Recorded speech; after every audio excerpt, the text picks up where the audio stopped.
Osmanlı'nın en büyük hükümdarlarından biri, 21 yaşında Bizans'ı yıkan, çağ kapatıp çağ açan bir imparator, ama ya size onun mezarının aslında boş olabileceğini söylesem? Evet, yanlış duymadınız.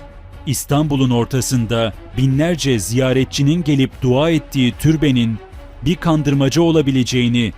Peki ama neden? Osmanlı gibi güçlü bir imparatorluk neden en büyük padişahının naaşını gizlemek istesin?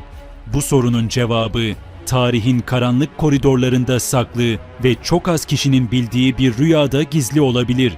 Fatih Sultan Mehmet'in ölümünden tam 400 yıl sonra bir başka Osmanlı padişahı Sultan II. Abdülhamit, gecenin bir yarısı gördüğü rüya ile mezarı açtırır.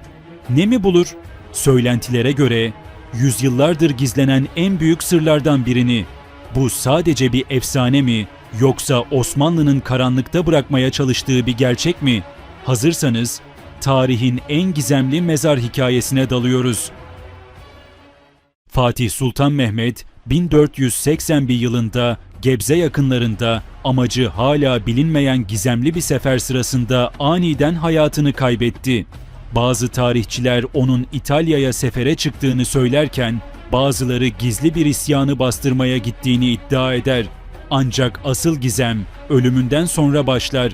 Cenazesi büyük bir gizlilikle İstanbul'a getirildi. Ne defin töreni kayıtlara geçti, ne de naaşın taşındığı güzergah. İşte bu noktada akıllara şu soru düştü: ya türbeye gömülen kişi Fatih değilse? Rivayetlere göre Fatih zehirlenerek öldürüldü. Suikast sarayın içinden organize edilmişti. Osmanlı yönetimi bu olayı örtbas etmek için cenaze sürecini tamamen kontrol altına aldı. Ve belki de naaşı bilinçli olarak gizli bir yere saklandı. Bugün Fatih Camii'nin yanındaki türbe sadece bir sembol olabilir mi? Gerçek mezar Topkapı Sarayı'nın altında ya da Ayasofya'nın karanlık dehlizlerinde mi saklı? Bazı efsanelere göre bu mezarın yerini yalnızca 3 kişi bilirdi ve bu sır kuşaktan kuşağa sessizce aktarılırdı. Ta ki zincir bir yerde koptu ve mezarın gerçek yeri tarihin karanlıklarına gömüldü. Yüzyıllar sonra Sultan II. Abdülhamit Han döneminde Fatih semtini büyük bir felaket vurur. Şiddetli bir yağmur sellerin taşmasına neden olur. Türbenin çevresi bile su altında kalır. Ve tam bu olayın ardından Sultan II. Abdülhamit sarayında gördüğü tüyler ürpertici bir rüya ile uyanır. Rüyasında karşısında Fatih Sultan Mehmet vardır. Yüzü solgun ama heybetlidir. Ona şöyle seslenir: "Mezarım rahatsız edildi. Uyuyamıyorum." Sultan dehşete kapılır. Rüyanın etkisiyle sabah ilk iş olarak saray ulemasını ve tarihçileri toplar. Yapılan uzun istişarelerin ardından büyük bir gizlilik içinde mezarın açılmasına karar verilir. Hükümdar, paşaları türbeye göndermeden önce göreceklerini hiçbir yerde söylemeyeceklerine dair yemin ettirir. Mehmet ve Şerif paşalar Fatih Camii'nin yanındaki türbeye gider, sandukayı kaldırıp mezarı kazarlar. Derken önlerine demir bir kapak çıkar. Kapağı açtıklarında taş bir merdiven görürler. Ellerinde lambalarıyla merdivenden iner ve daha derine uzanan bir dehlizle karşılaşırlar. Dehlize dalar, metrelerce yürür ve ufak bir salonu andıran başka bir mekana gelirler.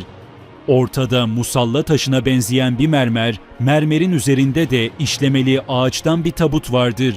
Bir hayli zorlanarak tabutu açar ve içinde bozulmamış bir mumya bulurlar. Fatih'in mumyası.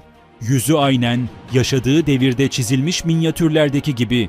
Mumyanın başında dua eden paşalar tabutu kapayıp hayattaki bir hükümdarın huzurundan ayrılırcasına adımlarını geriye doğru atarak uzaklaşırlar. Yukarıya çıkar, sandukayı yerleştirir ve saraya gidip gördüklerini Abdülhamid'e anlatırlar. Padişah, sellerin Fatih'in cenazesine zarar vermemiş olmasından memnuniyet duyar ve paşalara yeminlerini hatırlatıp "Gördüklerinizi unutunuz." der. Ama damat Şerif Paşa yeminini seneler sonra bir kenara bırakır.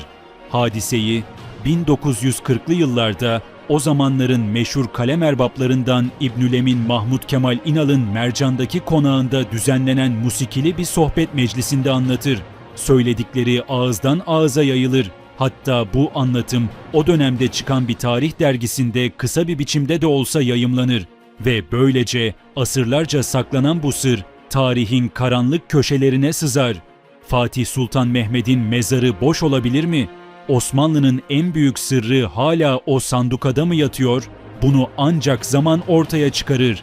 Bir sonraki hikayede görüşmek üzere.